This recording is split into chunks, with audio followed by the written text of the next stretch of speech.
Yang sudah usianya silakan sholat duluan. Yang muda-muda cari ke rumah-rumah. Kalau ada laki-laki sehat, sholatnya di rumah, mau dibakar rumahnya. Kira-kira gimana itu? Itu peringatan sebenarnya. Saking pentingnya sholat. Karena ada banyak hikmah dalam sholat berjamaah. Banyak sekali hikmahnya. Ya.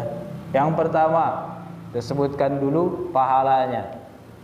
Pahalanya berapa? 27. Assalamualaikum warahmatullahi wabarakatuh. Waalaikumsalam warahmatullahi wabarakatuh. Buat teman-teman yang punya YouTube harus subscribe Baitur Rahman Media karena Pokoknya mah tong hilapnya, like, komen, semoga terus bikin konten-konten yang bagus. pokoknya mah yang mendidik. Innal hamdalillah nahmaduhu wa nasta'inuhu wa nastaghfiruh wa na'udzu billahi min syururi anfusina wa min sayyiati a'malina. Man yahdihillahu fala mudhillalah wa man yudlil fala hadiyalah. Ashhadu an la ilaha illallah wahdahu la syarikalah lahul mulku wa lahul hamdu yuhyi wa yumiit wa huwa ala kulli syai'in qadir. Wa ashhadu anna Muhammadan abduhu wa rasuluh wa khaliluhu wa habibuh salawatu rabbi wa salamuhu alaihi wa ala alihi wa ashabihi wa man tabi'ahu bi ihsanin ila yaumiddin wa nahnu minhum insyaallah rabbul alamin. Alhamdulillah, kita bersyukur kepada Allah Subhanahu wa taala mengingat betapa besar dan agungnya nikmat Allah Subhanahu wa taala yang terkadang kita sebagai manusia makanun nisyan wal khata', tempatnya lupa dan salah. Lupa terkadang dengan nikmat-nikmat itu. Apalagi kenikmatan itu membuat kita sibuk untuk mendapatkan hal-hal duniawi. Makanya sebelum dimulai kita bersyukur dulu kepada Allah Subhanahu wa taala. Betapa Allah sangat menyayangi kita semua dengan dimampukannya kita untuk melangkahkan kaki datang ke majelis ilmu. Itu nikmat yang sangat besar. Tidak sedikit orang yang susah, orang yang masih tertutup hatinya untuk datang ke majelis ilmu, padahal jika kita gali hadis-hadis tentang ilmu itu luar biasa. Rasul sallallahu alaihi wasallam dan para rasul yang lainnya, para nabi, tidak mungkin diutus menjadi seorang nabi atau seorang rasul melainkan Allah akan memberikan ilmu kepada nabi tersebut. Dan nabi juga akan mewariskan ilmunya kepada pengikutnya. Pertanyaannya adalah apakah kita tidak mau menjadi pewarisnya para nabi? Betapa besarnya pahala ilmu, betapa besarnya orang yang menuntut ilmu. Jangankanlah kita berpikir dulu tentang memang saya bisa paham, memang saya bisa berilmu, memang saya bisa menyerap semua ilmu itu. Bukan itu masalahnya. Allah yang mengajarkan ilmu. Dalam surah Al-Alaq disebutkan, Iqra bismi rabbikal ladzi khalaq, khalaqal insana min 'alaq, Iqra rabbukal akram alladzi 'allama bil qalam. Allama, Allah yang mengajarkan. Yang penting kita mau atau tidak. Itu masalahnya. Ya, mau atau tidak mendatangi majelis. Masih banyak lagi. Belum lagi hadis yang masyhur. Man salaka tariqan yaltamisu fihi ilman sahhalallahu lahu tariqan ilal jannah. Masih banyak lagi. Maka bersyukurlah kita dimampukan oleh Allah bisa datang ke majelis ilmu. Kemudian salawat dan salam kita curahkan kepada junjungan kita Nabi Allah Muhammad sallallahu alaihi wasallam, manusia yang paling sempurna khuluqan wa khalqan, sempurna akhlaknya dan sempurna raganya. Dari beliaulah contoh yang bagus untuk diterapkan dalam kehidupan kita sehari-hari. Kepada beliaulah kita harus bercermin, salawatu rabbi alaihi wasallam. Maka senantiasalah kita untuk terus meningkatkan rasa ingin mengikuti sunnah Nabi Sallallahu Alaihi Wasallam. Setidaknya senantiasa bersalawat kepada Nabi Muhammad Sallallahu Alaihi Wasallam sebagai bukti bahwa kita cinta. Karena manusia yang paling dicintai itu di antara manusia adalah Rasulullah Sallallahu Alaihi Wasallam, meskipun itu orang tua kita. Ketika Umar bin Khattab berjalan dengan anaknya, siapa anak Umar? Perawi hadis, termasuk perawi hadis terbanyak. Siapa anaknya Umar? Perawi hadis terbanyak, Abdullah bin Umar. Kemudian Umar dan Abdullah berjalan, didapatinya Rasulullah SAW di depannya, oleh Umar dipegang tangannya. Ya Nabi Allah, uqsimu billah inni uhibbuk. Wahai Nabi Allah, aku bersumpah bahwa aku mencintaimu. Ahabbu ilaika min malika? Na'am. Min walidaika? Na'am. Ahabbu ilaika minka amma minni min nafsi fala. Ya, ditanya, kamu cinta sama saya lebih dari hartamu ya? Lebih dari orang tuamu ya? Lebih dari dirimu sendiri? Adapun itu tidak. Kemudian kata Rasulullah SAW, lam yaktamil imanuk hatta ahabbu ilaika min nafsik. Tidak sempurna imanmu sehingga aku menjadi manusia yang paling engkau cintai bahkan dari dirimu sendiri. Kemudian Umar berjalan, ya, ngaleos sekedap, merenung. Wahai Rasulullah, al-ana ya Rasulullah, anta ahabbu ilaika hatta min nafsik. Saat ini engkau lebih aku cintai daripada diriku sendiri. Setelah itu pulanglah Umar dengan anaknya. Ini agar kita semakin cinta pada Nabi. Pulanglah ke rumahnya. Kemudian Abdullah bertanya kepada ayahnya, wahai ayah, apa yang kau pikirkan ketika tadi engkau pergi sendiri, ketika Rasul mengatakan belum sempurna imanmu? Wahai Abdullah, ada dua yang ada dalam pikiranku saat itu. Yang pertama, aku dulu jahiliyah, menyembah patung, ya, sehingga ada kisahnya itu roti dibuat berbentuk patung, ketika dalam perjalanan lapar dimakan rotinya, Tuhan dimakan. Sehingga datanglah Muhammad SAW dan menyelamatkanku, ya, dengan Islam aku mulia, ya, dengan Islam wibawaku menjadi ada, tidak ada perbedaan dalam Islam. Dan suatu saat nanti di hari kiamat tidak ada yang bisa menyelamatkanku, bahkan diriku sendiri, kecuali Muhammad SAW dengan syafaatul uzma. Akhirnya Umar bin Khattab berkata kepada Rasulullah, al-ana ya Rasulullah, anta ahabbu ilayya min nafsi. Nah, kita harus senantiasa meningkatkan kecintaan kita kepada Nabi SAW. Jika sudah cinta, akan selalu ingat, akan selalu ingin mengikuti. Untuk tema pada malam hari ini tentang sholat berjamaah, ya, sholat berjamaah, sholatnya saja sudah berat. Wa innaha lakabiratun illa 'alal khashi'in. Sholat itu berat kecuali bagi orang-orang yang khusyuk. Sholatnya saja sudah berat, apalagi berjamaahnya. Makanya pahalanya, kalau kita iman kepada Allah Subhanahu wa Ta'ala, itu otomatis yang kita pikirkan adalah janji-janji Allah Subhanahu wa Ta'ala. Tapi kalau kita tidak beriman, mohon maaf, atau kurang imannya, tidak sempurna imannya, maka apapun yang dijanjikan oleh Allah, ya seperti kita mendengar dongeng-dongeng saja. Makanya sholat itu dalam Al-Quran disebut juga dengan iman, ya, la yudhi'a imanakum, di juz berapa? Juz 2 disebutkan di situ. Ketika kiblat waktu itu masih ke Masjidil Aqsa, kemudian dipindah lagi ke Masjidil Haram, ke Ka'bah, ya, ke Kata orang-orang Yahudi, ini nggak jelas katanya Nabi Muhammad. Tadi kemarin ke Masjidil Aqsa, sekarang ke Masjidil Haram.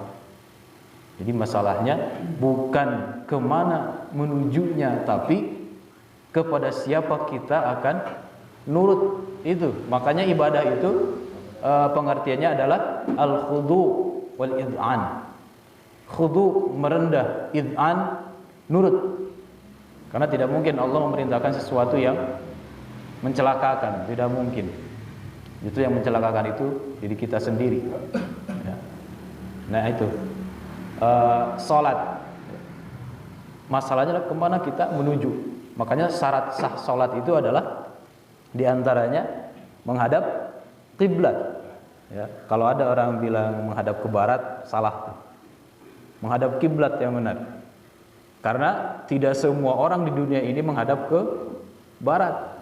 Ya. Di Madinah menghadap ke mana salatnya? Nah, menghadap ke selatan.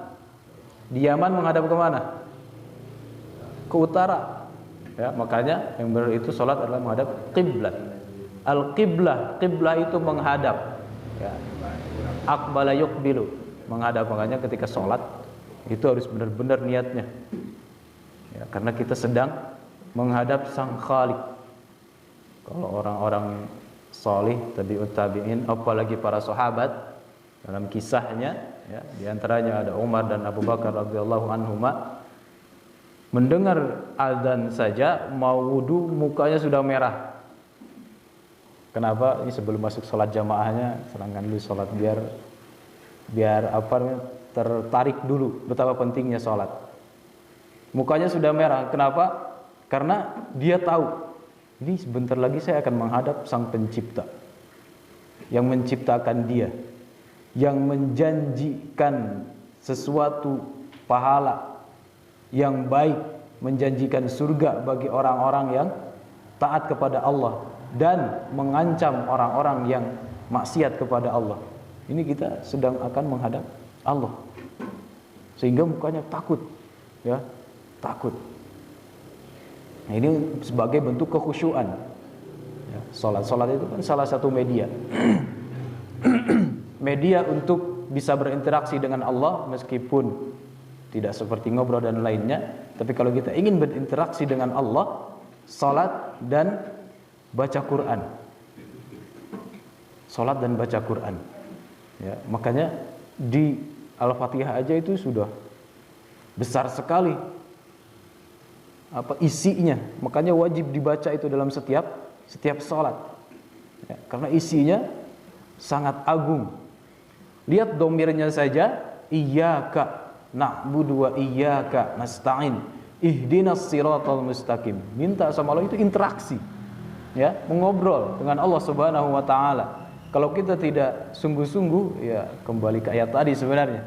Salat itu sesuatu yang berat kecuali bagi orang-orang yang khusyuk. Orang yang paham dengan kalimat-kalimat atau lafaz-lafaz yang dibaca dalam salat, itu pasti akan khusyuk. Ya. Kenapa? Karena dia yakin, alladzina yadhunnuna annahum mulaqu rabbihim wa annahum ilaihi raji'un. Khusyuk itu kan setelah ayat wa inna lakabiratun illa 'alal khashi'in alladzina yadhunnuna annahum mulaqu rabbihim wa annahum ilaihi raji'un. Itu adalah orang-orang yang yakin, dzan itu keyakinan yang sangat kuat. Meskipun kadang diartikan prasangka, tapi dzan itu keyakinan yang sangat kuat bahwa dia akan bertemu Tuhannya, akan bertemu dengan Allah Subhanahu wa taala. Ya. Annahum ilaihi raji'un, dan yakin mereka pasti kembali kepada Allah Subhanahu wa taala. Nah, itu untuk salatnya. Lalu bagaimana salat yang bagus? Ya. Sebenarnya sebaik-baik salat itu di rumah. Nah, dengar hadisnya. Sebaik-baik salat itu di rumah. Tapi ada kecualinya, illa al-maktubah, kecuali salat wajib. Nah, salat sunnah bagusnya di rumah. Ya. Apapun itu. Rawatib, meskipun rawatib silakan karena ada dalilnya. Salatnya di rumah. Kenapa? Karena agar rumah kita tidak sama seperti kuburan. dihidupkan di situ, ada sholat, ada baca Quran dan lain sebagainya. Tapi al-maktubah, ya, sholat wajib di masjid, ya bukan di rumah, kecuali yang solehah. Kalau merasa solehah, silahkan di rumah sholat wajibnya, ya. Siapa yang mau solehah laki-laki, silahkan sholat di rumah, ya. Nanti sama orang tuanya dibelikan mukena, ya. Atau nanti ketika ke pasar dengan istrinya beli mukena 2, ya, biar jadi laki-laki solehah. Tapi kalau mau soleh, laki-laki bergegas ke masjid, ya. Kenapa? Banyak dalilnya. Meskipun ada perbedaan pendapat di antara para ulama tentang hukumnya. Sebenarnya saya ragu untuk membahas hukumnya, ya, karena perbedaan pendapat. Takutnya, wah, ada misalnya sunnah muakkadah, itu salah satu hukumnya. Dah ayah sunnahan, cenah berarti sunnah mata kudu, ya kan? Takutnya begitu. Tapi dari sekian banyak dalil, orang yang kembali ke tadi, orang yang khusyuk, orang yang yakin bahwa dia akan kembali kepada Allah, orang yang yakin bahwa dia akan berjumpa dengan Allah. Ini kalau membahas padang mahsyar, peradilan Allah, merinding rasanya. Kenapa? Peradilan Allah langsung Allah yang mengadili. Kalau disimbolkan di sini, ya, mohon maaf ini ya simbol, ya, jadi jangan dibayangkan.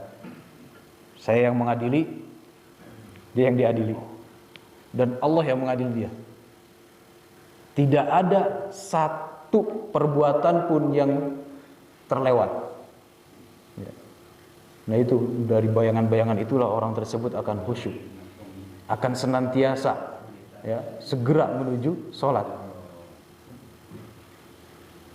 Setiap amalan kita akan ditimbang oleh Allah Subhanahu wa ta'ala. Nah, kalau orang-orang yang khusyuk tidak akan memandang, oh, kata ulama ini kan sunnah muakkadah, kata ulama ini fardu kifayah, kata ulama ini wajib, ya udahlah saya milih yang sunnah muakkadah saja. Tidak bisa seperti itu. Kalau kita yakin bahwa kita akan berjumpa dengan Allah, warka'u ma'ar raki'in. Ya, dalam hadisnya, dalam Al-Quran disebutkan, waqimus shalah wa atuz zakah warka'u ma'ar raki'in. Di sini para ulama yang berpendapat wajib itu ada perintah warka'u ma'ar raki'in. Rukulah kalian bersama orang-orang yang ruku, ya, bersama, bareng-bareng ruku.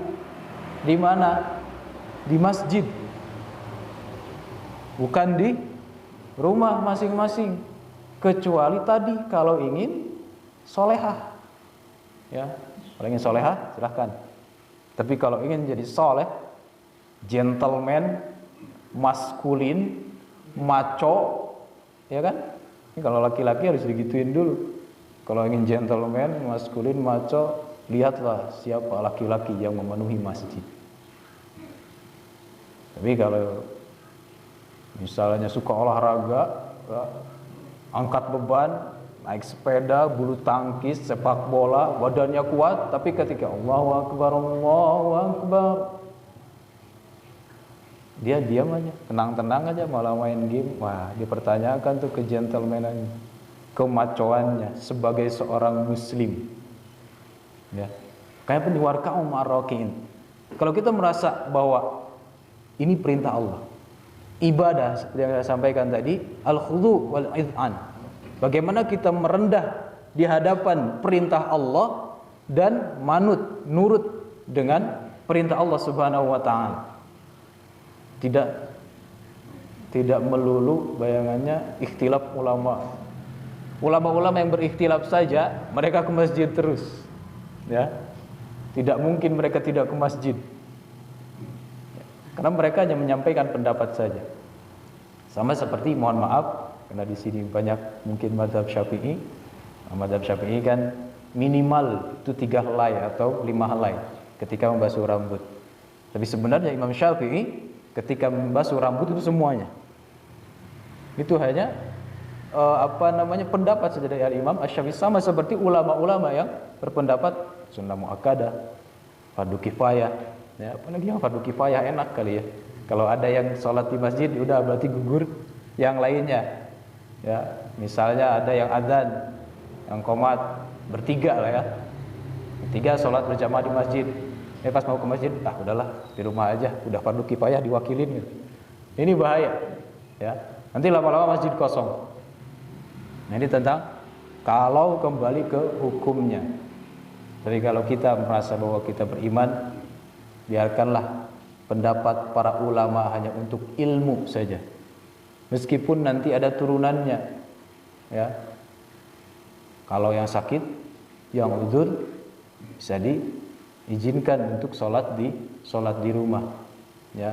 Atau misalnya seperti masa pandemi sekarang ya, pilek, batuk, ini semakin ditakuti orang pilek sama orang batuk. Silahkan kalau memang takut menularkan uzurnya yang dilihat. Di sini saya akan menyampaikan beberapa dalil tentang salat berjamaah. Tadi perintah Allah Subhanahu wa taala yang sangat jelas, wa aqimus shalah wa atuz zakah warka'u ma'at raki'in. Ruku bersama orang-orang yang ruku, itu jelas sekali. Ya, perintahnya warka'u. Kemudian salat, perintah salat berjamaah dalam keadaan takut. Dalam keadaan takut, ini dalam perang, masih diperintahkan untuk salat berjamaah. Wa idza kunta fihim fa aqamta lahumus shalah faltaqum ta'ifatun minhum ma'ak wal ya'khudhu aslihatahum.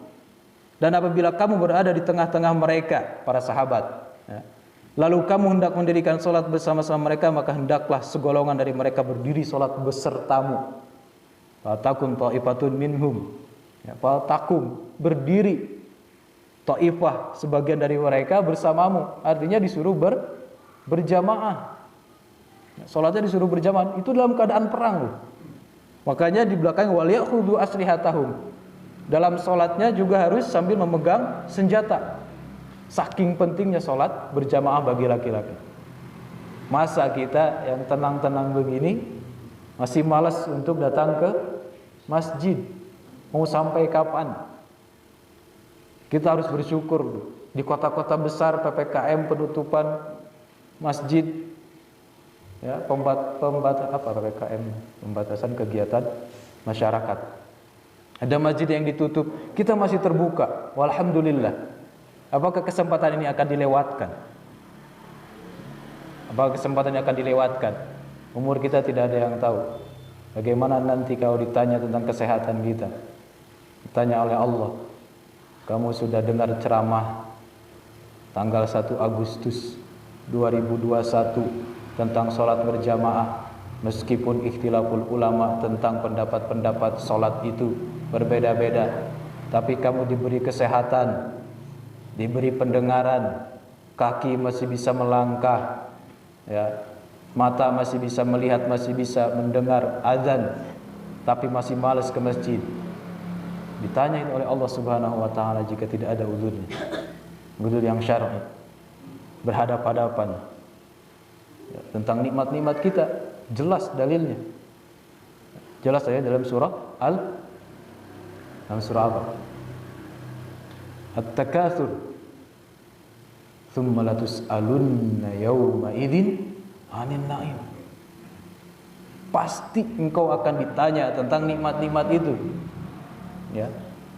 Meskipun nanti mau memberikan alasan, misalnya waliyadzubillah, wahai Rabb, ada pendapat yang mengatakan bahwa salat itu sunnah muakkadah, tapi kamu diberi kesehatan, kata Allah, kamu tidak ada uzurnya. Bahkan Allah tahu apa yang ada dalam diri kita. Wallahu alim bidzatis sudur. Allah tahu dalam dada kita apa yang kita niatkan. Kenapa tidak datang ke salat berjamaah? Allah tahu. Meskipun alasan-alasan kita sampaikan, Allah tahu. Kenapa tidak datang ke salat berjamaah? Bahkan Rasulullah sallallahu alaihi wasallam dalam hadisnya, ya, disebutkan seandainya atau didirikan sholat, ya, kemudian diperintahkan salah seorang untuk mengimami sholat tersebut, dan Rasul dengan beberapa para sahabatnya akan memeriksa rumah-rumah siapa laki-laki sehat tanpa udzur tapi tidak datang ke masjid, akan dibakar rumahnya, ya. Tapi Rasul melakukan itu atau tidak? Pernah dengar bahwa Rasul membakar rumah seseorang sahabat karena tidak datang ke masjid? Tidak ada. Ini penekanan bahwasanya saking karena hukumnya berbeda-beda, saking diperintahkannya kita sebagai laki-laki untuk sholat berjamaah datang ke masjid, Rasulullah sampai berangan-angan seperti itu, ya, sampai berangan-angan seperti itu, mau dibakar itu rumahnya. Kalau kita praktekkan gimana? Ya, AAD misalnya, sama pemuda-pemuda di sini, yang tua-tua mohon maaf, yang sudah usianya silakan sholat duluan, yang muda-muda cari ke rumah-rumah, kalau ada laki-laki sehat sholatnya di rumah, mau dibakar rumahnya, kira-kira gimana itu? Itu peringatan sebenarnya, saking pentingnya sholat, karena ada banyak hikmah dalam sholat berjamaah. Banyak sekali hikmahnya, ya. Yang pertama disebutkan dulu pahalanya. Pahalanya berapa? 27. Tafdulu bisab'in wa ishrina darajah. Lebih utama 27 derajat daripada sholat di rumah.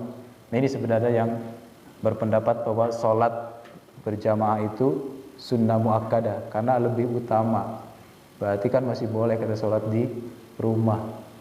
Ya iya kalau kita lihatnya hadis itu saja. Ini nih orang yang gak mau nuntut ilmu kayak gini, ya satu hadis sudahlah pakai aja. Tidak dilihat dalil-dalil yang lain. Warka'um ar-raki'in. Rasulullah Rasulullah berangan-angan akan membakar rumah laki-laki yang sholatnya di rumah. Dan satu lagi, Abdullah bin Ummi Maktum ketika datang kepada Nabi, wahai Nabi Allah, aku tidak punya seorang yang menuntunku untuk mendatangi masjid. Siapa Abdullah bin Ummi Maktum ini? Ada yang kenal? Siapa Abdullah bin Ummi Maktum? Orang buta, tukang adzannya Nabi. Ya Rasulullah, aku tidak ada orang yang menuntunku pergi ke masjid. Kata Rasulullah, ya sudah, kamu sholat di rumah. Tapi setelah Abdullah bin Ummi Maktum berlalu beberapa saat, dipanggil lagi, ya, dipanggil lagi oleh Rasulullah. Atas ma'un nida, apakah engkau mendengarkan panggilan azan? Ya, maka wajib bagimu. Wajib. Orang buta diwajibkan untuk sholat berjamaah dan tidak ada yang menuntunnya. Bagaimana dengan kita yang masih sehat? Apakah masih malas datang ke masjid? Ya Allah, demi Allah, saya sendiri merasakan, ya. Dan ini mungkin hanya sedikit saja yang bisa saya rasakan dari sholat berjamaah. Saya yakin banyak sekali hikmahnya. Di antaranya kita bisa melihat saudara-saudara kita. Si A kenapa nggak ke masjid? Si B kenapa nggak ke masjid? Oh alhamdulillah ya, kamu bisa ke masjid, kita bisa sholat berjamaah. Ya. Kemudian kita merapatkan sop yang tadinya mungkin ada permasalahan. Ketika dirapatkan sop, makanya yang bagus itu rapat antara kaki dan kaki. Ketika dirapatkan itu sop, saya pernah merasakannya, ya, waktu masih pesantren.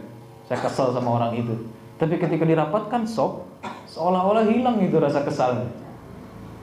Itu hikmahnya. Namanya juga berjamaah, dipimpin oleh satu imam. Kita akan merasakan ini. Bagaimana juga dalam berjamaah itu kita aplikasikan dalam kehidupan sehari-hari. Ya. Harus satu komando. Siapa pemimpin kita? Ya. Harus, tapi kalau pemimpinnya batal, imamnya batal, ya harus mundur. Kalau tidak sesuai dengan rukun-rukunnya, rukun-rukun sholat, wajibatus sholat, sunnah-sunnah sholat, harus mundur. Harus diganti dengan yang di belakangnya batal misalnya, harus diganti. Itu aplikasi-aplikasi tentang sholat berjamaah di kehidupan sehari-hari. Kemudian di dalam hadis yang lain,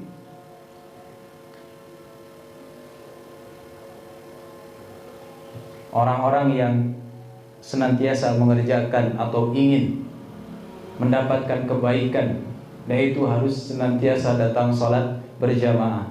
Hadis ini dalam Sahih Muslim.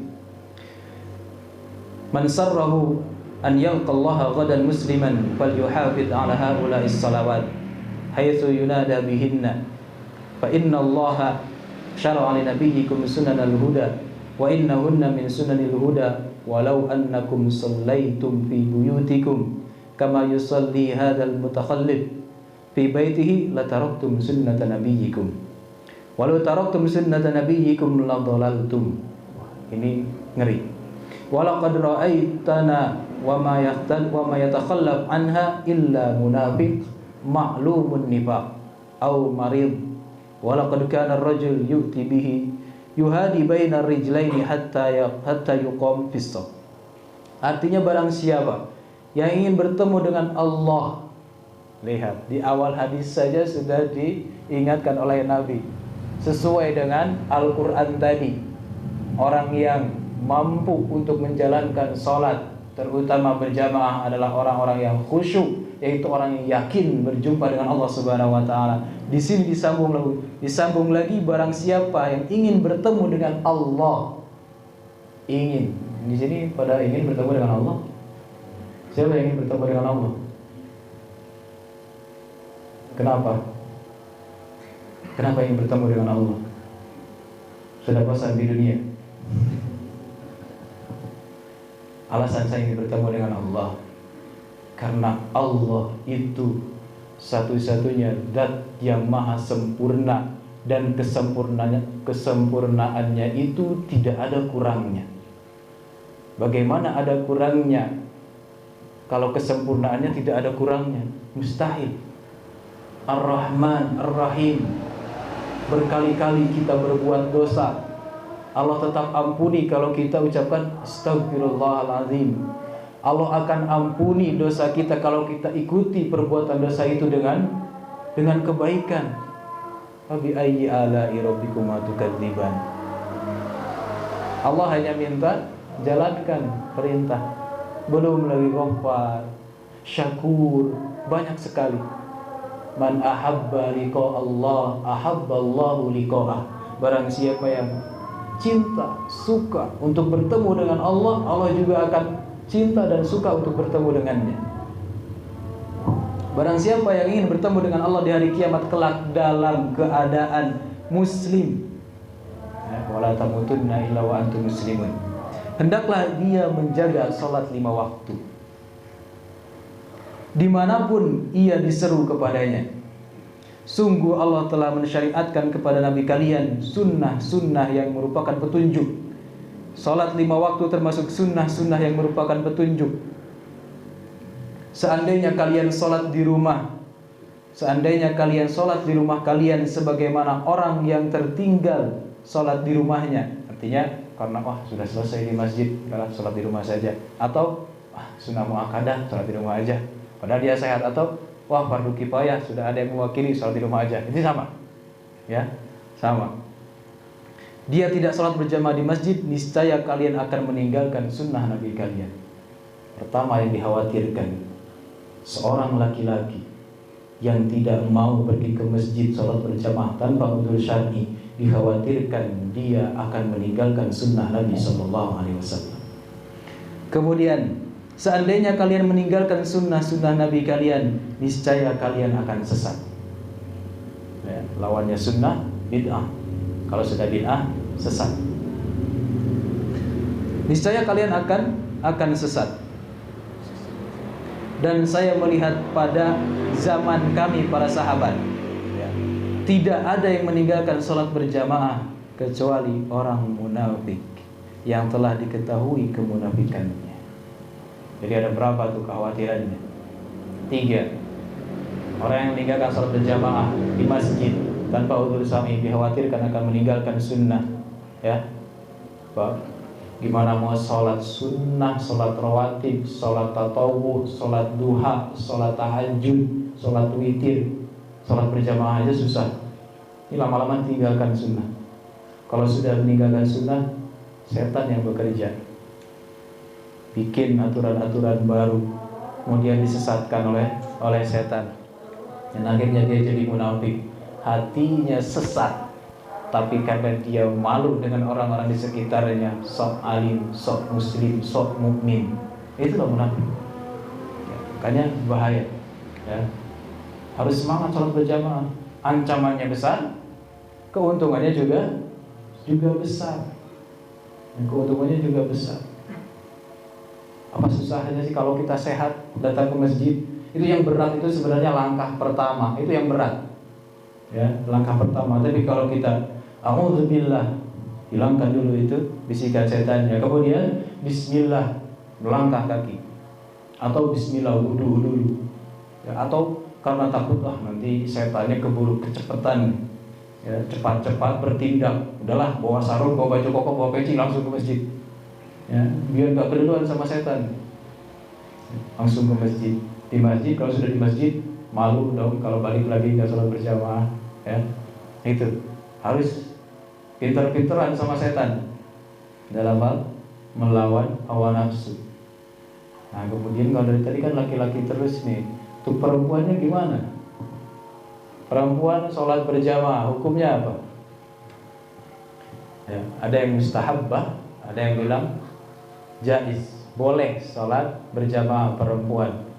Mustahabbah, disukai, ya, disukai artinya kalau tidak ada fitnah, aman, diizinkan oleh orang tuanya bagi yang belum menikah, diizinkan oleh suaminya bagi yang sudah menikah, silahkan.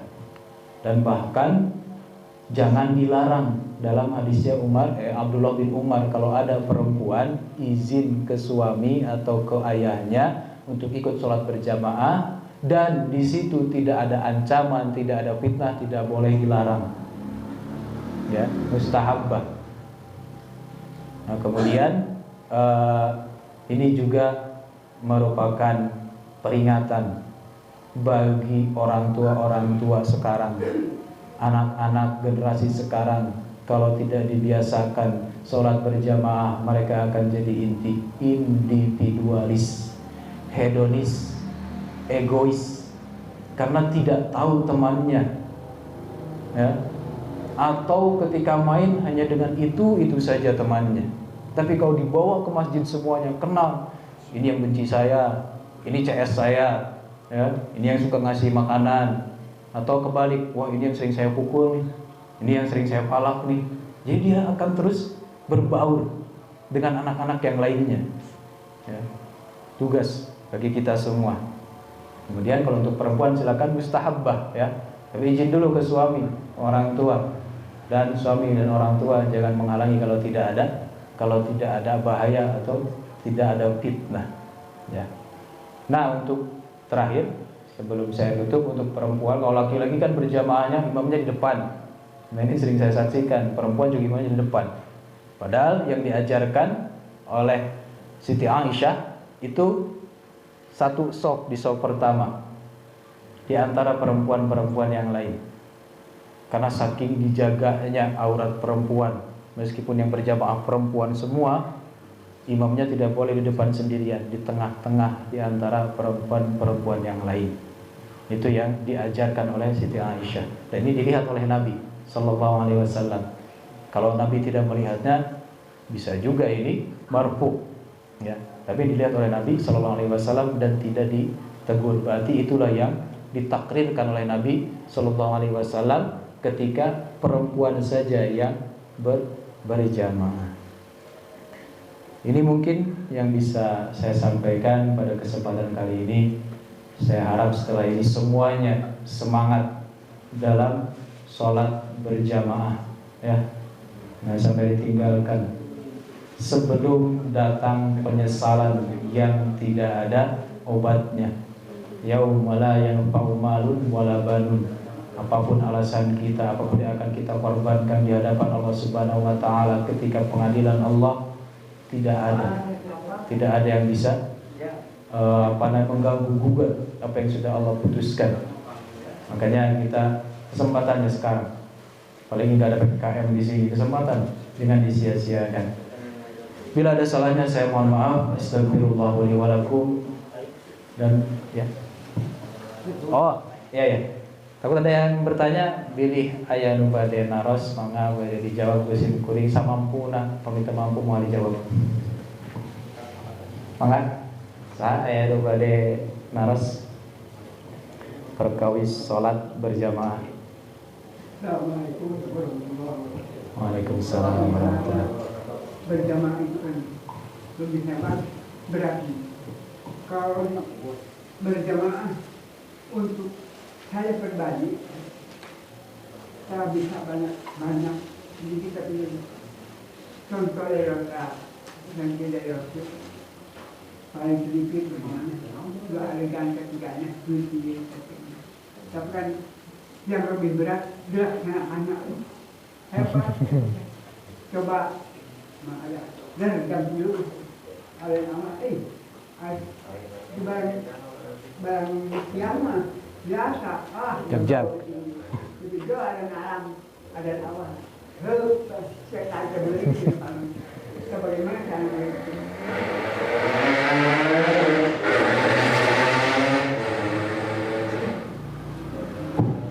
ya, biar semangat untuk sholat ya. Semangat untuk sholat apalagi ketika subuh gitu ya, ketika subuh. Sebenarnya kembali lagi sih ke awal tadi. Makanya kan fattaqullaha mastata'tum. Bagaimana kita merasa mampu untuk menjalankan perintah-perintah Allah. Ya. Mungkin kalau misalnya siang kita mampu beraktivitas, seharusnya di subuh itu juga mampu. Dan bahkan subuh itu regenerasi sel itu sudah berjalan. Sel-sel yang mati ketika dipakai untuk untuk beraktivitas di siang hari itu sudah fresh lagi.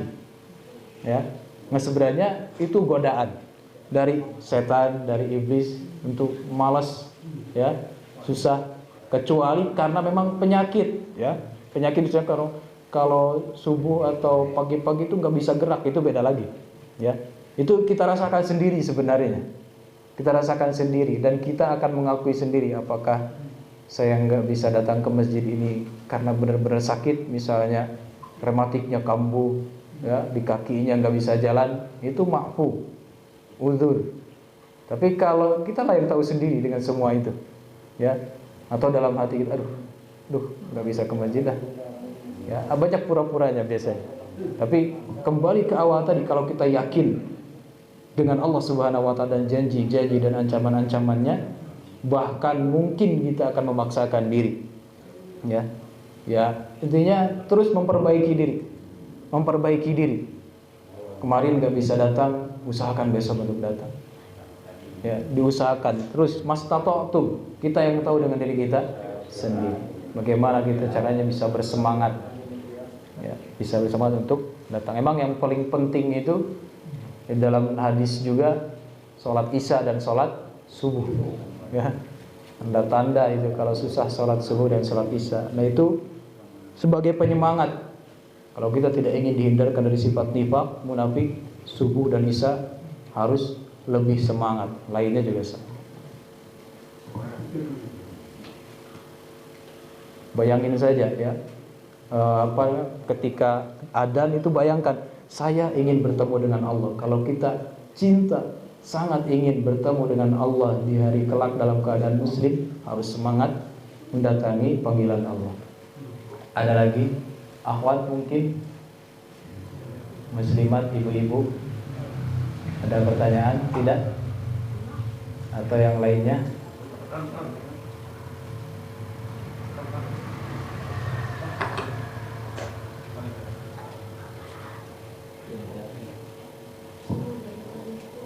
Kalau tidak ada, karena oh ya.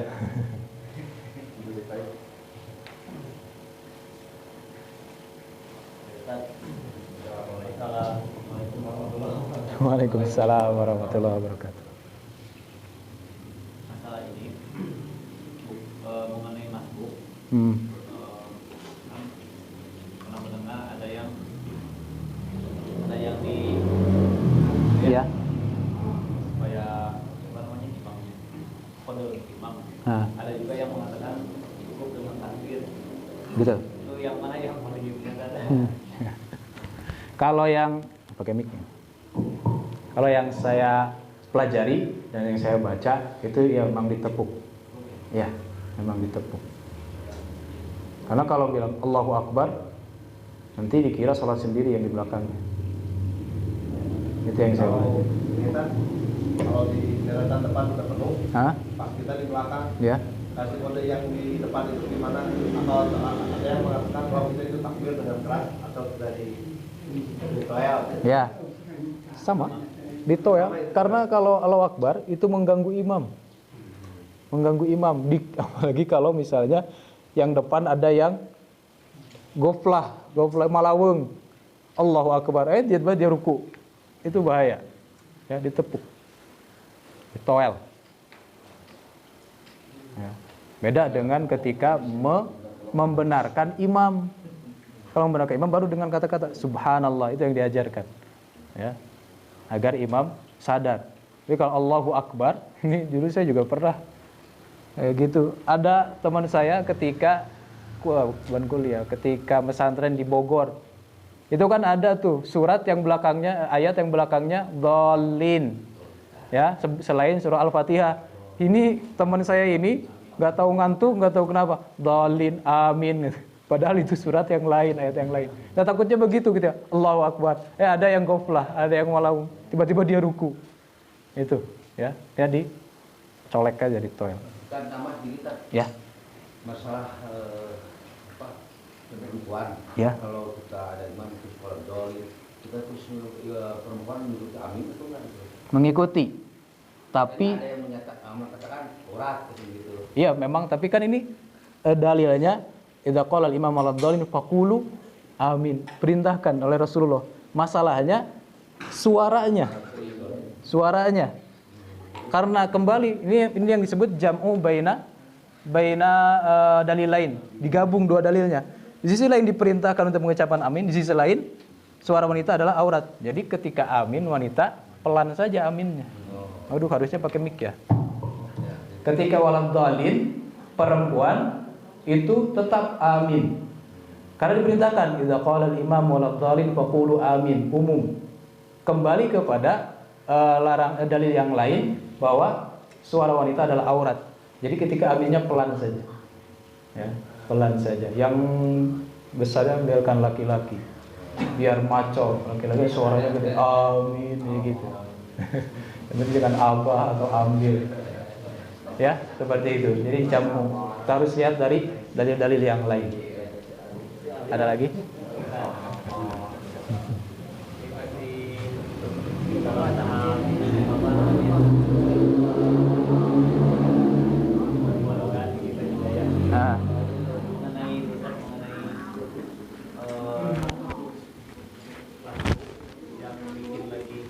Oh iya.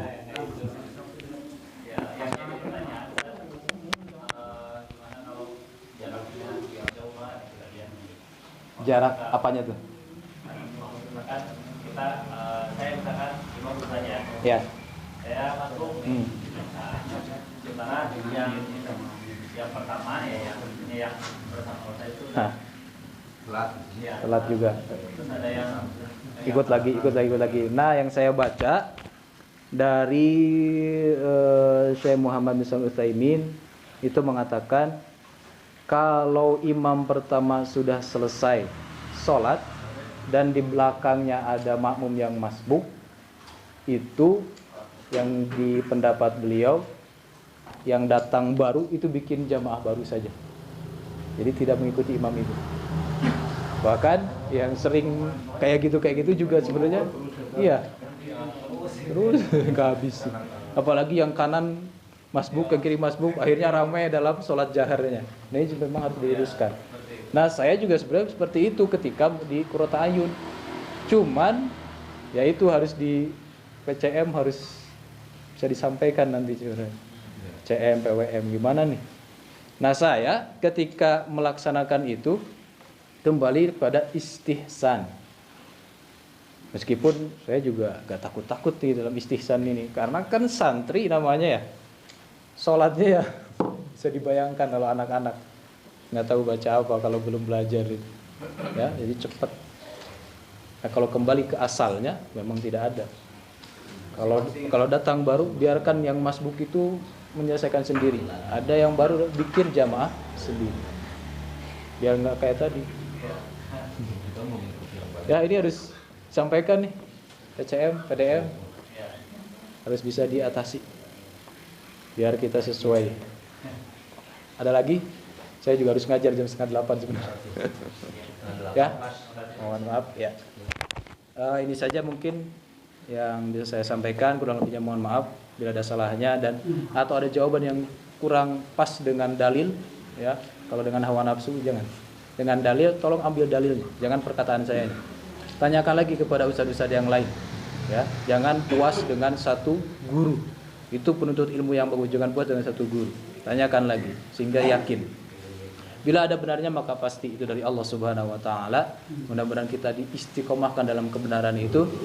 Mudah-mudahan berkumpulnya kita di sini, datang ke majelis ini diampuni dosa-dosa kita oleh Allah Subhanahu wa taala yang kecil maupun yang besar dan dikumpulkan kembali bersama Rasulullah sallallahu alaihi wasallam di surga Firdaus. Amin ya rabbal alamin.